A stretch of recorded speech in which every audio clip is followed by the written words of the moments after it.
Que a paz de nosso Senhor e Salvador Jesus Cristo esteja com todos vós. Aqui quem vos fala é o irmão Jorge. E desta vez venho trazer para vocês, como prometido, esse tema de grande importância para a Igreja do Senhor: comunhão. O que é comunhão? No último estudo eu vos falei sobre a ceia do Senhor, que para participar da ceia do Senhor, a comunhão é imprescindível. Mas a comunhão não é imprescindível somente na ceia do Senhor, mas sim em toda a vida cristã. Que é comunhão? Ter comunhão é identificar-se, é ter sintonia no modo de pensar, de sentir ou de agir de tal maneira que se possa conseguir a realização de algo em comum. É visar o mesmo alvo, comungar do mesmo objetivo. Porém, isso é bastante difícil, tendo em vista a imprescindível necessidade de se falar a mesma coisa, e que para isso se faz necessário ter a mesma mente. Sem esses fatores, é impossível haver comunhão. Vejam que o próprio Deus diz lá no livro de Gênesis, no capítulo 11, do versículo 6 ao 8. E o Senhor disse: eis que o povo é um, e todos têm a mesma linguagem. Isto é apenas o começo. Agora não haverá restrição para tudo o que intentarem fazer. Vinde, desçamos e confundamos ali a sua linguagem, para que um não entenda a linguagem do outro. De Sarte, o Senhor os dispersou dali pela superfície da terra e cessaram de edificar a cidade. Com isso, meus irmãos, nós podemos ver que quando não se fala a mesma língua, a obra não anda. E é assim também no caso onde não se tem a mesma mente, pois em ambos os casos não há concordância, são mentes e ou linguagens que diferem entre si, impossibilitando o andar e o trabalhar juntos. Como diz o livro de Amós, capítulo 3, versículo 3, andarão dois juntos, se não estiverem de acordo, ou seja, se não concordarem, não tem como andar juntos. Se não tiver comunhão, não tem como andar juntos. Por isso o Senhor Jesus Cristo disse lá no Mateus capítulo 12, versículo 25, todo reino dividido contra si mesmo será arruinado, e toda casa ou cidade dividida contra si mesma não subsistirá. Eis aí o porquê da dificuldade. É que para essa comunhão se concretizar, é extremamente necessário a todos os envolvidos a constante negação do seu próprio eu, para que todos sejam uma só mente, alma e corpo, para que esse corpo inteiro caminhe harmoniosamente na mesma direção, rumo ao mesmo propósito, objetivando atingir o mesmo alvo. Ninguém te censura tendo uma somente contigo. Se alguém te censura, é porque a mente é diferente da tua. Na carta aos Filipenses, capítulo 2, versículo 2, completai a minha alegria, de modo que penseis a mesma coisa. Tenhais o mesmo amor, sejais unidos de alma, tendo o mesmo sentimento. Vejam lá em João, capítulo 17, versículo 21, o que o Senhor Jesus Cristo, em sua oração sacerdotal, diz ao Pai, a fim de que todos sejam um.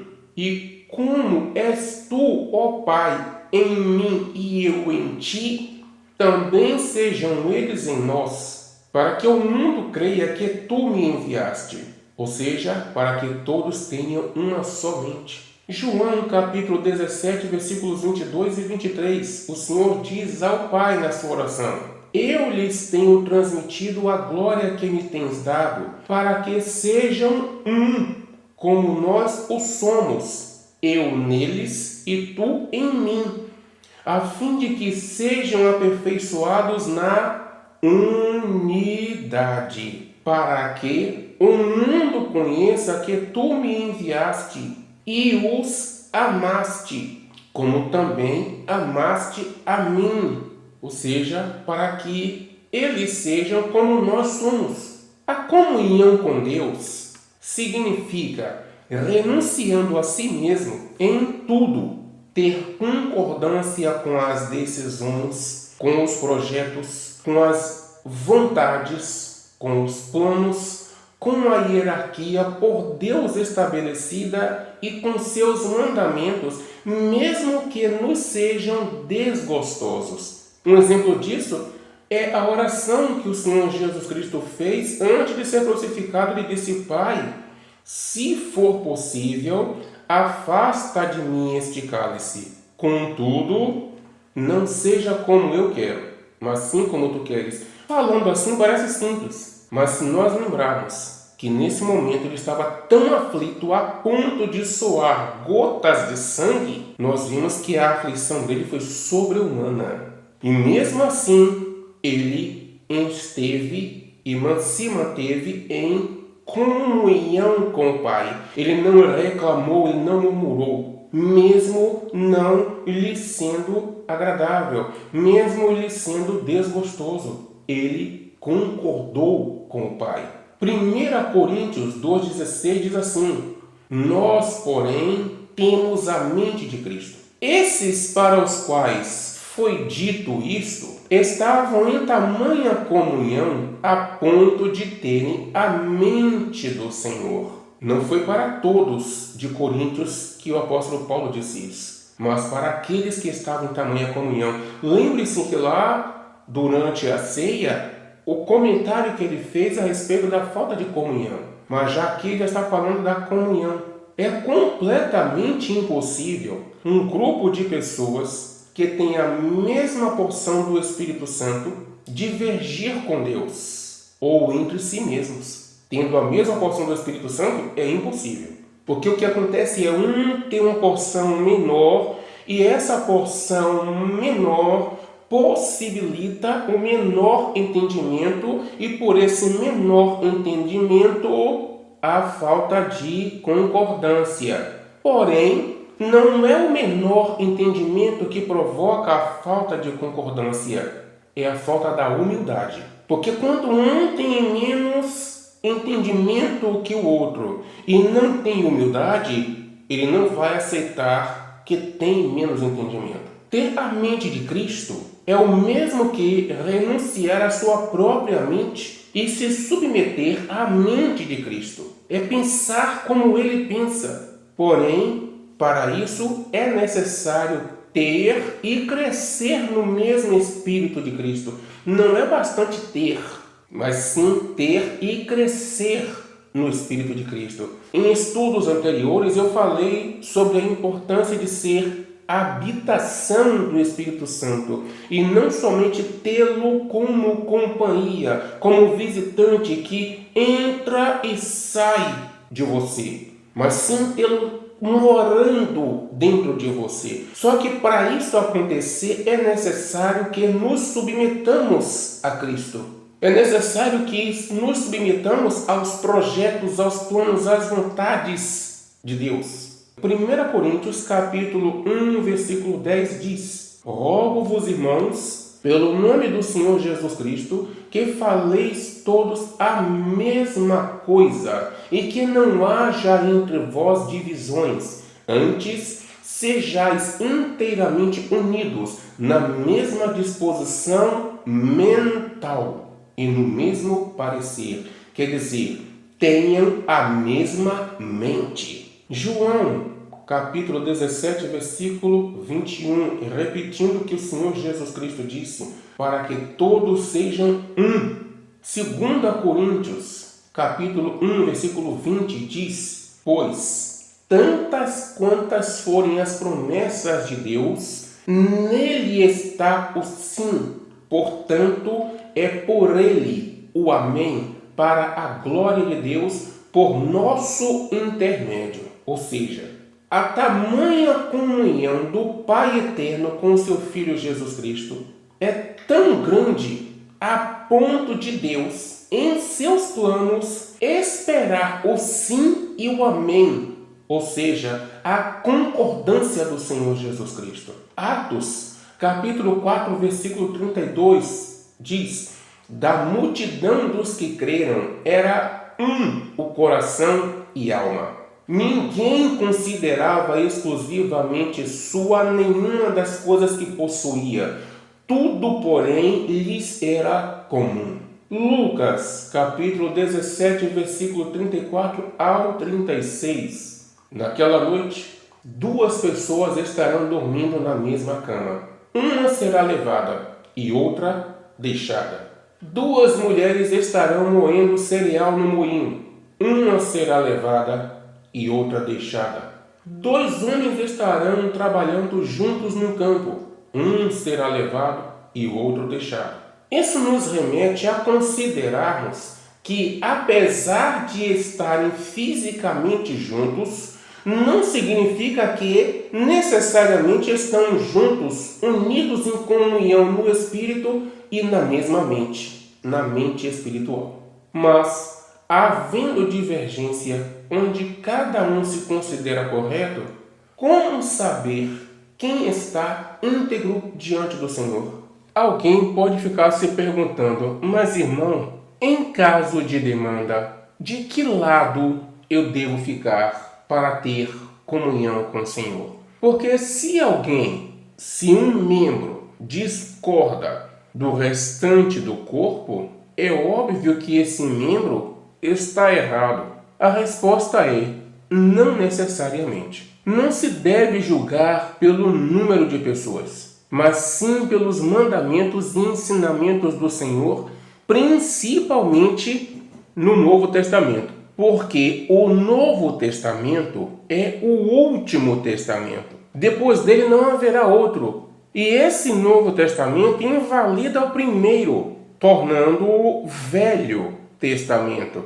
Em face ao Novo, o Velho não tem valor. O que tem valor é o Novo Testamento e não será feito um terceiro testamento. É muito comum haver demanda entre membros, onde poucos observam o correto. Assim, esses que representam a minoria divergem da maioria, havendo com isso a descomunhão, a ausência de comunhão, andando na contramão uns dos outros. E o que é mais comum é se considerar a maioria. Mas nós podemos ver na própria Escritura Sagrada que não é assim que o Senhor considera. Muito pelo contrário. No caso de haver demanda, o corpo estará dividido pela desobediência à palavra que ordena a abnegação de todos às suas próprias mentes, de modo que todos, não só a minoria ou a maioria, mas sim todos tenham a mesma mente, a mente de Cristo. Para isso, é necessário que todos cresçam no conhecimento de Cristo. Podemos observar em vários trechos da Bíblia Sagrada, tanto no Novo Testamento como também no Velho, divisões entre o povo de Deus, e que nessas divisões a maioria não observava o correto e a minoria é que observava o correto. Na situação em que a maioria não observa o correto, não procura crescer no conhecimento do Senhor, haveria sim comunhão entre eles mesmos, mas somente entre si, não com o Senhor. Como no caso de Janes e Jambres, que junto com os outros resistiram a Moisés, mas o Senhor estava com Moisés. E por que divergiram? Uma das causas é o entendimento corrompido, e outra causa é o coração de caminho tortuoso. Por outro lado, aqueles que divergiram por obedecer ao Senhor, o fizeram por convergirem com o caminho reto do Senhor. E por menores que sejam em número, estão buscando comunhão com o Senhor. Estão praticando a negação ao seu próprio eu. Por isso que o apóstolo Paulo disse que sabia das demandas que estavam havendo entre os irmãos da igreja de Coríntios, e ele disse que importava que houvesse demandas, porque assim os desobedientes eram identificados, do mesmo modo que os obedientes também eram identificados. E assim o Senhor separaria uns dos outros. Um exemplo disso nós podemos observar na divisão Miriam e Arão contra Moisés, 3 contra 1. Mas o Senhor estava com Moisés. E também em 2 Timóteo, quando o apóstolo Paulo fala que todos se levantaram contra ele e ele ficou só em sua própria defesa e o Senhor foi por ele. Em 2 Timóteo, no capítulo 4, do versículo 16 ao versículo 18. E na própria carta aos Gálatas, que Paulo evangelizou os Gálatas e os Gálatas abandonaram a Paulo. E também com o próprio Senhor Jesus Cristo.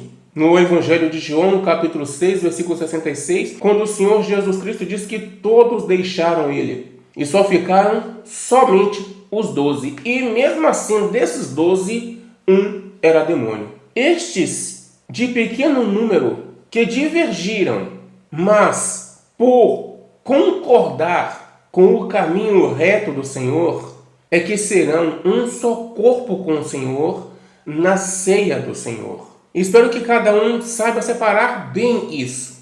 Uma coisa é estarem em comunhão todos entre si, mas não com o Senhor. E outra coisa é estar em comunhão entre si e com o Senhor. Havendo divergência onde todos se consideram corretos, como saber quem está íntegro diante do Senhor? Eis aí a necessidade de se obedecer à hierarquia estabelecida pelo Senhor. O Senhor é quem escolhe o líder, aquele a quem ele revestiu de autoridade e de visão, como também de discernimento, para ser o bom dispenseiro, o qual tem que distribuir para todos os demais membros do corpo as orientações vindas da parte do Senhor.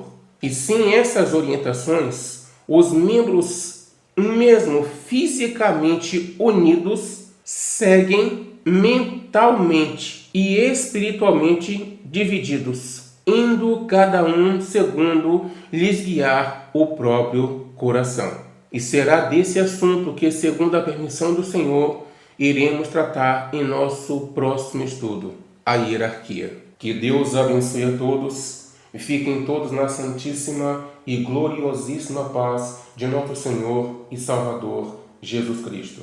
Como sempre vos peço que não deem likes, porque meu objetivo não é lucrar pregando a palavra de Deus. De graça recebeste, de graça dai. Mas peço que repassem para o maior número possível de pessoas. Ativem o sininho para serem notificados a cada postagem de novos estudos. Que Deus abençoe a todos e fiquem todos na santíssima e gloriosíssima paz de nosso Senhor e Salvador Jesus Cristo.